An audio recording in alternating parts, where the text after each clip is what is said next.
Welcome to your Steve Loves Dong Fantasy Football Look Ahead for Week 3. First matchup, we'll talk about the Crystal City Cowboys at 1-1 versus Team Bleece. Crystal City Cowboys had a horrible Week 1, a great Week 2 scoring over 100 points, and Team Bleece is the league leader in points thus far, and is one of the 3 teams that remain 2-0.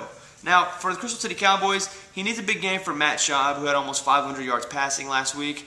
Tim Hightower looks to be in a good spot this week against Oakland. He'll be the only running back really getting any time there. And of course, Miles Austin needs a big game against Houston, and there'll probably be a lot of passing in that game. Should be a pretty high-scoring affair.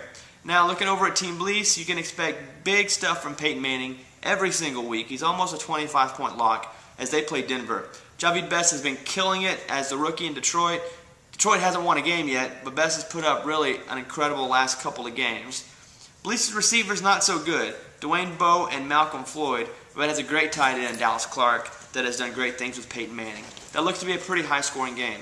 Now, as we look over the Bobby Bones All-Stars and the one-man Wolfpack, this game also coming out of Division I. The All-Stars with Aaron Rodgers and Adrian Peterson. Both of those guys look to have big games. Aaron Rodgers against Chicago and Peterson against a really awful Detroit defense. Still waiting for DeAngelo Williams to break out. Now, the one-man Wolfpack has some great matchups. Tom Brady, the quarterback in New England, should put up 30, 35 points against a horrible Buffalo defense. Now, Rashard Mendenhall looked to be a lot better pick a little earlier before they had to switch quarterbacks. So, he's going against Tampa Bay. They're 2-0. They have a much improved defense this year. But that should be a good match as well with the one-man Wolfpack and the Bobby Bones All-Stars both at 1-1. Now, moving over to Team Roddick versus the Big Ballers. Roddick could really use a win here. He's 0-2. He's one of the lowest in the league in scoring. Brett Favre going this week. Favre will bounce back. Ray Rice is going up against a really bad Cleveland team, so we're looking for Ray Rice to have a big game as well. Now, for the Big Ballers, they're 1-1, but it's a really deceiving 1-1, as this is the second lowest scoring team in the league. Michael Vick, probably a good move for fantasy players to be the starting quarterback inside of Philadelphia. They're going up against Jacksonville, who isn't that good this year. Vic put up big points last week and had a few points at the end of the game against Green Bay a couple weeks ago. Chris Johnson looks to rebound from a pretty horrific game last week against the Giants. Both of these teams could really use a win. It's called the Cupcake Game of the Week on the website. Now, going over to Team Legend versus Team Cole, both of these teams put up 100 points. Jay Cutler was big for Team Legend last year. He's going against Green Bay on Monday night. Ryan Matthews on Team Legend looks to be out this week with a high ankle sprain. And that's one of those injuries that just doesn't seem to go away. Michael Turner had that last year. Now, Team Cole has Drew Brees, a really strong quarterback.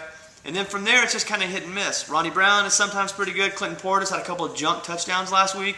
Nate Washington, okay. But he does have Deshaun Jackson, who had a huge game for Team Cole last week. As we move along, we'll talk about the Fightin' NATOs and the Chewy versus Nazis. Now, the Fightin' NATOs are 2-0. Haven't been a big scoring threat over the last 2 weeks, but a win's a win. Phillip Rivers, the quarterback, still looking for the first big game from Maurice Jones-Drew, and Sean Green has just been a disaster. Now, Sean Green has not played well in New York.